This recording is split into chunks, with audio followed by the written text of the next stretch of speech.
So, dear students, let's start a new topic, interference of light. हम लोगों ने पढ़ा था principle of superposition of waves. आपको याद है हमें डिस्कस किया था कि सपोज हमारे पास में दो सोर्स है, एक सोर्स का नाम है S1 और दूसरे सोर्स का नाम है S2।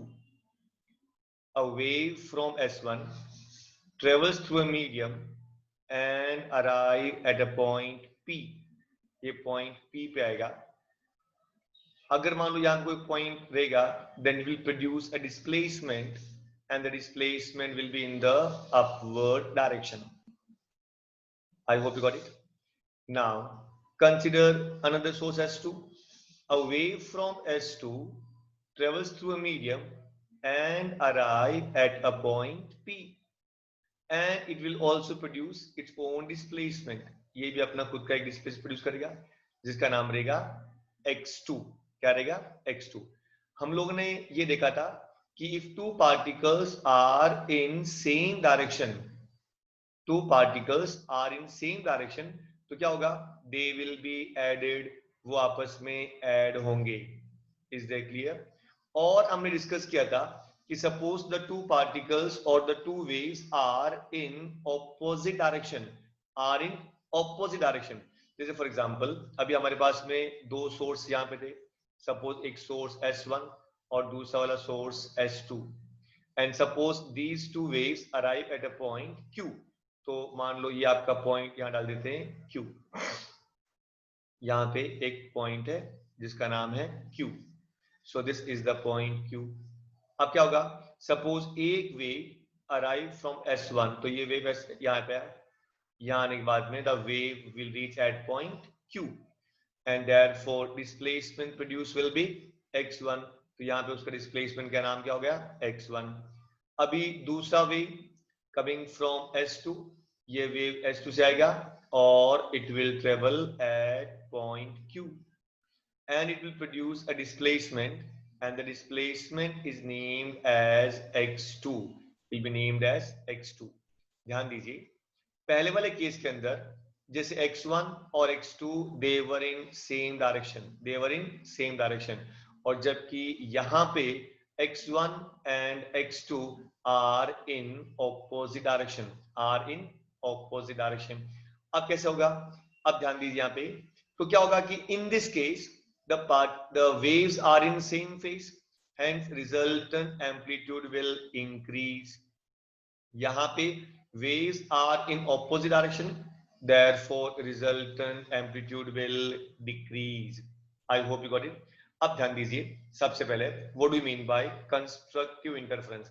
So we can say a wave from S1, ध्यान दीजिए, a wave from S1 travels through a medium and arrive at a point P producing a displacement named as x1।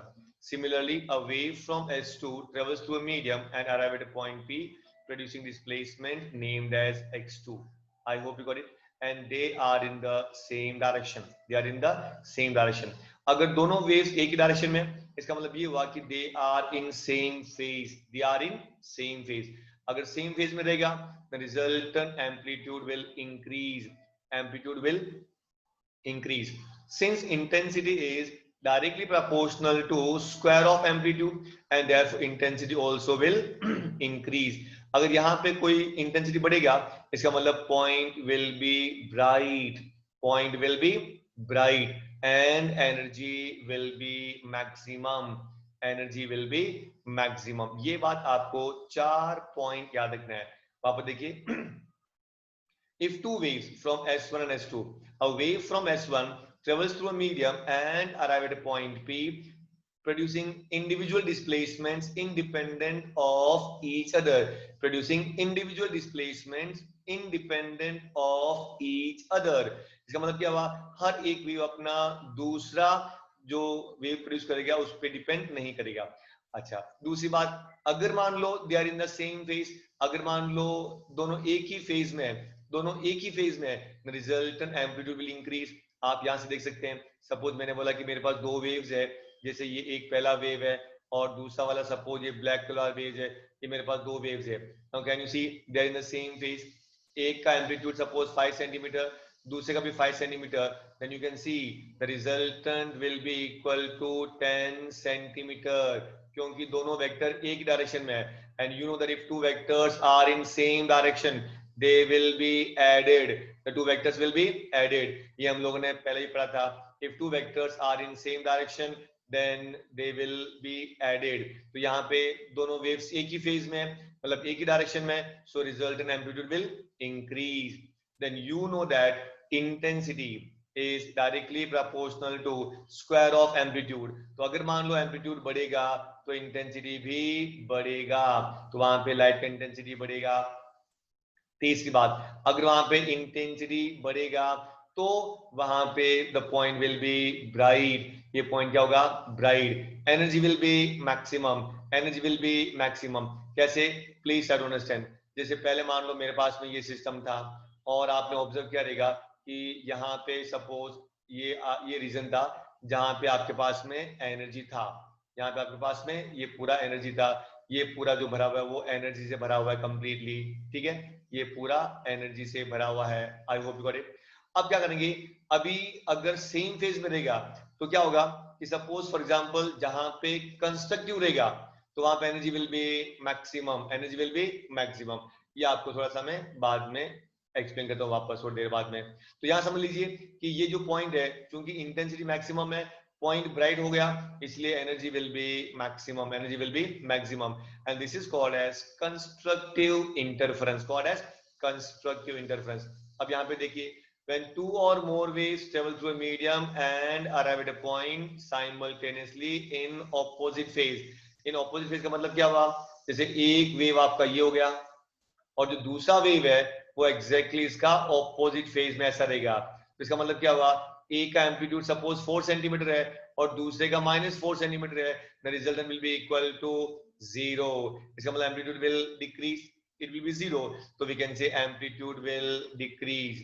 Intensity is directly proportional to square of amplitude. Therefore, intensity also will decrease. Point will be dark and energy will be minimum. Energy will be minimum. अब ध्यान दीजिए कि कहां पे maximum होगा और कहां पे मिनिमम होगा. सपोज जैसे मैंने बोल दिया कि मेरे पास में ये वाला एक सपोज एक नॉर्मल है. जैसे for example this is the ये आपका सपोज ये टोटल एनर्जी ये आपका 10 जूल है. कितना जूल है? 10 जूल. तो याद रखिए इसका जो पार्ट है इसका नाम है, ये जो एनर्जी है उसके पास में 10 जूल ऑफ एनर्जी है. अब क्या करते हैं कि आधे पार्ट में जहां पे कंस्ट्रक्टिव होगा वहां पे फुल एनर्जी देगा. And therefore we observe that कि जो आधा पार्ट है जहां पे कंस्ट्रक्टिव एनर्जी है, जहां पे कंस्ट्रक्टिव इंटरफेरेंस है, वहां पे आपको पूरा का पूरा एनर्जी मिल जाएगा. So you will get the full energy of 10 joule यहाँ मिल जाएगा. और जहां पे डिस्ट्रक्टिव इंटरफेरेंस हुआ है वहां पे कोई किसी प्रकार का एनर्जी नहीं मिलेगा. And hence we observe that पूरा 10 जूल आपको यहां मिल जाएगा. आई रिपीट, आपको पूरा 10 का 10 जूल आपको यहां मिलेगा. तो यहाँ पे कंस्ट्रक्टिव इंटरफेरेंस है और यहाँ पे डिस्ट्रक्टिव है, तो यहाँ पे कोई भी आपको एनर्जी नहीं मिलेगी. तो पहला एनर्जी कितना था? 10 जूल. अब आपके पास कितना है? 10 जूल. इसका मतलब energy can neither be created nor be destroyed. इसका मतलब this follows the conservation of energy. Energy वही का वही रहेगा, केवल रीडिस्ट्रीब्यूट हुआ है, केवल रीडिस्ट्रीब्यूट हुआ है. मतलब पहले भी 10 जूल था, अभी भी 10 जूल है. I hope you got it. So this phenomenon of redistribution of energy is called as interference of light. ये उसका एक पार्ट हुआ. दूसरा पार्ट क्या बोलता है कि इंटेंसिटी भी चेंज हुआ. यहाँ पे इंटेंसिटी मैक्सिमम, यहाँ पे मिनिमम, यहाँ पे मैक्सिमम, यहाँ पे मिनिमम. सो दिस दो पार्ट हो गया. एक हम लोग बोलेंगे इंटेंसिटी के बारे में, एक हम बोलेंगे एनर्जी के बारे में. So the phenomenon of change in intensity, the phenomenon of change in intensity and the redistribution of energy is called as interference of light. The phenomenon of change in intensity, the phenomenon of change in intensity and the redistribution of light is called, redistribution of energy is called as interference of light. I hope you got it. तो ये था आपका definition. What do you mean by interference of light? I repeat, the phenomenon of change in intensity and redistribution of energy is called as interference of light. I hope ये चीज आपको clear हो गई. Now there are two types of interference. One is called as constructive interference and second is called as destructive interference. So one is called as constructive interference and second is called as destructive interference. Now we will discuss what do you mean by constructive and what do you mean by destructive interference. So please pay attention here now. So what you observe that ये मैं आपको वापस inform कर देता हूँ later on कि when two or more waves travel through a medium and arrive at a point simultaneously in same phase मैंने आपको दिया था phase same phase मतलब जैसे crust with crust और trough with trough. I hope you got it. एक अगर मान लो जो वेव है वो क्रस्ट में है तो दूसरा वाला वेव भी क्रस्ट में ही रहेगा. अगर वेव ट्रफ में है तो दूसरा वाला भी ट्रफ में रहेगा. मतलब दोनों सेम फेज में होना चाहिए. सो वापस देखो, when two or more waves travel through a medium and arrive at a point simultaneously in same phase, the resultant amplitude increases. The resultant amplitude will increase. The intensity will increase. Point becomes bright. Energy becomes maximum. This is called as constructive interference. और दूसरा, when two or more waves travel through a medium and arrive at a point simultaneously in opposite phase, in जैसे एक crust में तो दूसरा trough में रहेगा, in opposite phase, the resultant amplitude will decrease, intensity will decrease, then point becomes dark, energy becomes minimum, and hence this phenomenon is called as destructive interference. This is called as destructive interference. I hope you got it. So एक बार यहाँ पे amplitude maximum, यहाँ पे minimum, यहाँ पे amplitude intensity maximum, destructive intensity minimum, constructive में point will be bright, destructive में point will be dark, constructive में energy will be maximum, destructive में energy will be minimum. Hence this phenomenon of change in intensity and redistribution of energy is called as interference of light. There are two types of interference, constructive and destructive interference. I hope you got it. अब आपको देखते हैं कि what are the condition for constructive and destructive interference. Please try to understand.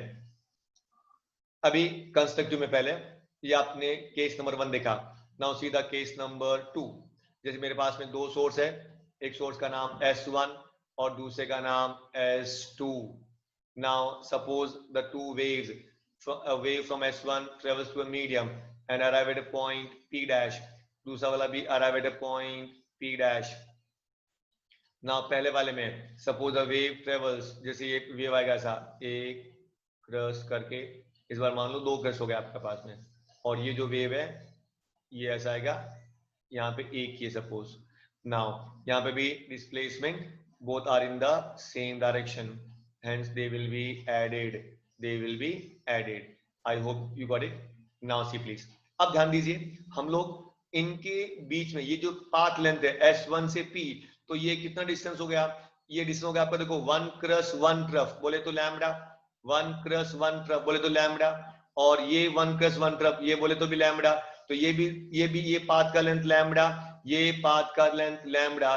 Then what is the path difference? So remember, इसके लिए जो आपका path difference है ये कितना होगा? सो पहला वाला पाथ लैम्डा, दूसरा वाला path lambda, so lambda minus lambda is equal to 0, and hence we can say path difference is 0. Path difference is 0 in this case. अब ध्यान दीजिए, ये वाले में कैसा है? ये वाले में you can say in this case what is the path difference? ध्यान दीजिए, अगर मान लो पहला वाला 1 cross 1 trough lambda, 1 cross 1 trough lambda कितना हो गया? 2 लैम्डा, और ये वाला 1 क्रस 1 ट्रफ लैम्डा. तो जब पाथ डिफरेंस तो यहाँ लिखेंगे in this case the path difference is equal to 2 lambda minus lambda, 2 lambda minus lambda. So here path difference is equal to 2 lambda minus lambda, and therefore 2 lambda minus lambda is equal to lambda. I hope you got it. Path difference is 2 lambda minus lambda equal to lambda. तो ध्यान दीजिए, constructive interference में part difference क्या क्या मिला आपको? We got part difference as 0, we can get lambda, we will get 2 lambda, we'll get the 3 lambda and so on, and hence we can say part difference can be n lambda. Part difference can be n lambda, where n can be 0, 1, 2, 3 and so on. तो ये बात आपको याद रखना कि part difference will be n lambda. Is that clear? अब एक बात और, when the path difference is lambda, then what will be phase difference? Actually, when path difference is lambda, phase difference is 2 pi. Phase difference is 2 pi. ये आपको याद रखना है. कैसे? I tell you the simplest trick. कैसे याद रहेगा आपको? Please remember. जैसे मेरे पास मान लो एक सर्कल है, ये मेरे पास में एक सर्कल है, बराबर. अब इस सर्कल को मैं दो पार्ट में डिवाइड कर देता हूं. मैं इसको मैं दो पार्ट में डिवाइड कर देता हूं मैं. तो ध्यान दीजिए, अगर मान लो सपोज कोई पार्टिकल यहां से शुरू करता है और वापस यहां चक्कर मार के आएगा, देन कितना एंगल बनेगा? ये बनेगा 2 पाई. Is that clear? अब मैं क्या करता हूँ, ये अपर पार्ट को मैं एज इट इज रख देता हूँ, ये अपर पार्ट को मैंने एज इट इज रख दिया, नीचे वाले को मैं कर देता हूँ शिफ्ट राइट साइड में, और मैं नीचे वाले शिफ्ट कर देता हूँ राइट साइड में, बराबर. तो ये वाला पार्ट कितना हो गया? 180 मतलब पाई, और ये वाला पाई, तो कितना हो गया? 2 पाई. तो इसका मतलब क्या हुआ? जब ये लेंथ हो गया लैम्बडा, तो ये 2 पाई हुआ कि नहीं हुआ? ऑब्वियसली. तो याद रखना, ये पूरा 360 है, तो ये भी 360 है. ये एंगल कितना हुआ? 180 प्लस 180 कितना हो गया? 360. तो remember, when the path difference is lambda, phase difference is 2 pi. When path difference is lambda, phase difference is 2 pi. अच्छा, एक बात और याद रखो, अगर मैंने बोला path difference अगर lambda by 2 रहेगा कितना होगा? यहाँ ये आधा हो गया, लैम्बडा बाई 2, तो यहाँ कितना हो जाएगा? पाई. तो ये भी याद रखना है कि when path difference is lambda by 2, then phase difference is pi. ये बात भी आपको याद रखना है. I hope you got it. इसमें कोई डाउट है? ये बहुत इंपॉर्टेंट टॉपिक है. नाउ सी प्लीज, अब इसके बाद में ध्यान दीजिए आगे. तो हम चलते हैं कंस्ट्रक्टिव इंटरफेरेंस पे. हमने क्या देखा? कंस्ट्रक्टिव इंटरफेरेंस पे पाथ डिफरेंस कैन बी, पहले वाले में 0, दूसरे वाले में कितना मिला आपको? 2 lambda, I mean lambda, 2 lambda, 3 lambda, 4 lambda and so on. I hope you got it. In general, we can write n lambda, where n can be 0, 1, 2, 3. कैसे? अगर आपने n का वैल्यू 0 रखा तो 0 into lambda 0 मिल गया. n का value आपने 1 रखा तो 1 into lambda lambda मिल गया. n का वैल्यू आपने 2 लिखा, 2 into lambda 2 lambda. So in this way, it is path difference is n lambda. Path difference is n lambda. I hope you got it. ये बात आपको याद रखना है कि path difference is n lambda. Path difference is n lambda. I hope you got it. अब आगे ध्यान दीजिए. When path difference is lambda, phase difference is 2 pi. तो बताओ, when path difference is 0, path difference is 0, तो phase difference 0. Path difference lambda, phase difference 2 pi. Path difference 2 lambda, 4 pi. 3 lambda, 6 pi, and so on. And this will be equal to 2n pi. कितना? 2n pi, where n can be 0, 1, 2, 3 and so on. I hope you got it.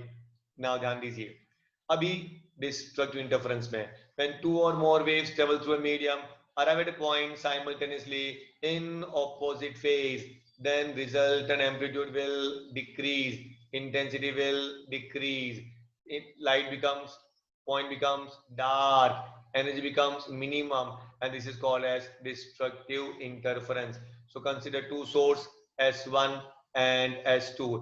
इस बार यहां से आगे देखो, यहां से चालू करो, 1, 2 और यहां पे आया, इसका नाम देंगे Q डैश, और दूसरा वाला जो आया वो ये साइड में आया. अब टेल मी प्लीज क्या होगा इसका पहले वाले का पाथ लेंथ. ये फर्स्ट केस में देखो, पहला वाला क्या है? 1 क्रस्ट 1 ट्रफ. पहला यहां देखो 1 क्रस्ट 1 ट्रफ मतलब लैम्बडा, और ये एक और आधा लैम्बडा बाई 2, तो कितना हो गया? 3 लैम्बडा बाई 2, और ये वाला लैम्बडा 1 क्रस्ट 1 ट्रफ क्या हो गया? Lambda. 1 crust 1 trough lambda. Then tell me what will be path difference. So in this case, the path difference is equal to 3 lambda by 2 minus lambda 1.5, मतलब 3 lambda by 2 में से एक lambda गया तो क्या बचेगा? lambda by 2. तो path difference is lambda by 2. अब चलते हैं सेकंड वाले के अंदर. इसके अंदर क्या होगा पाथ डिफरेंस? ये देखो पहला वाला देखो S1 से 1 cross 1 trough lambda 1 cross 1 trough lambda मतलब कितना हो गया 2 लैम्बडा और एक आधा 2.5 बोले तो 5/2 लैम्बडा और ये होगा आपका lambda. So what is path difference second case के अंदर? सेकंड केस के अंदर path difference will be equal to 5 lambda by 2 minus lambda is equal to 3 lambda by 2. I hope you got it. तो आपको याद रखना in the second case the path difference will be equal to, it can be lambda by 2, it can be 3 lambda by 2. I hope you got it. Now so we can say in general what will be path difference? Lambda by 2, it is 3 lambda by 2, it is 5 lambda by 2 and so on. In general it can be 2n minus 1 lambda by 2. याद रखना formula 2n minus 1 lambda by 2, 2n minus 1 lambda by 2. अच्छा where n can be 1 2 3 4 and so on. n कहां से होता है 1 2 3 4 and so on. now see please अगर n का value आपने 1 लिखा n का वैल्यू कितना लिखा 1 तो 2 into 1 2 minus 1 lambda by 2 हो गया. put n equal to 2 2 into 2 4 minus 1 3 lambda by 2. put n equal to 3 2 3 ja 6 minus 1 5. I hope you got it. So it is n equal to 1 2 3 4 and remember it is 2n minus 1 lambda by 2. अब आगे देखो हमने discuss किया था when path difference is lambda phase difference is 2 pi. when path difference is lambda by 2 then phase difference is pi. phase difference is pi. तो याद रखना lambda by 2 pi, 3 lambda by 2 3 pi, 5 lambda by 2 5 pi, 7 lambda by 2 7 pi and so on. In general this will be 2n minus 1 pi, 2n minus 1 pi where n can be equal to 1 2 3 4 and so on. This is the condition for destructive interference. एक बार फिर constructive interference के लिए path difference कितना चाहिए n lambda, कितना चाहिए n lambda and phase difference 2n pi. Destructive interference के लिए what should be path difference 2n minus 1 lambda by 2, 2n minus 1 lambda by 2 and phase difference will be 2n minus 1 pi, 2n minus 1 pi. I hope you got it. So this is the constructive interference and destructive interference. I hope you got it. Pakka.